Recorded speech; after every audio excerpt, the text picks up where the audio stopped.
এগৰাকী পিতৃৰ হিয়া ভগা কান্দোন। নিজৰ সন্তানক বিচাৰি নাপাই চকুলো টুকিছে এগৰাকী পিতৃয়ে। চামগুৰি কলংপাৰৰ ১ নং বাজিয়াগাঁৱৰ ৮ বছৰীয়া কিশোৰ নিৰুদ্দেশ।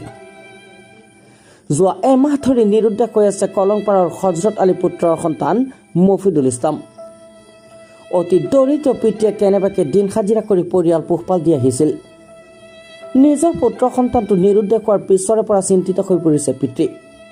জানিব পৰা মতে নিৰুদ্দেশ হোৱা কিশোৰজনে মুখেৰে কথা ক'ব নোৱাৰে। পৰিয়াললোকে বহু ঠাইত বিচাৰ খোচাৰ কৰিও কিশোৰজনৰ কোনো সন্তান নোপোৱাত কাষ চাপে সংবাদ মাধ্যমৰ। যদি কোনোবাই ফটোত দেখা এই কিশোৰজনৰ সন্ধান পায় তেন্তে 6901970168 অথবা 6000190902 নম্বৰত যোগাযোগ কৰিবলৈ আহ্বান পৰিয়ালৰ লোকৰ।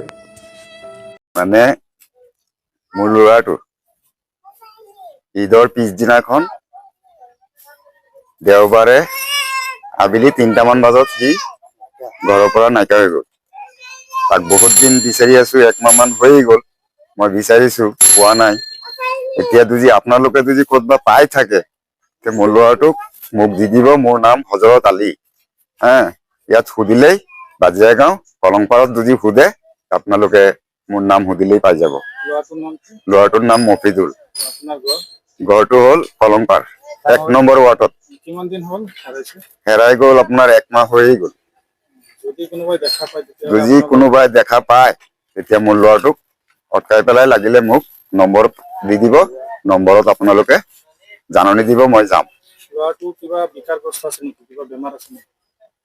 ল'ৰাটো কিবা বেমাৰ একো নাই। বেমাৰ এইটোৱেই মানে বেঙা, মাতিব নোৱাৰে সি। এইটোৱেই মাত দিব নোৱাৰে। কাৰোবাৰ পৰা খুজি পেলাই খাব, খুজি পেলাই খায় আৰু মানে এই পাগলৰ নিচিনা দৌৰি থাকে। ওৰ পৰা ত'ত গুচি যায়, তাৰ পৰা তাত গুচি যায়। আৰু ৩বাৰ নাইকিয়া হৈছে। মই তাক বিচাৰি পাইছো। এতিয়া মোৰ মানুহ নাই বিচাৰিবলৈ, মই অকলে বিচাৰি আছো। মোৰো পেট চলাব লাগে। এতিয়া আৰু কি কম বুজিছে, ক'বলৈ মোৰ ৰাস্তা নাই।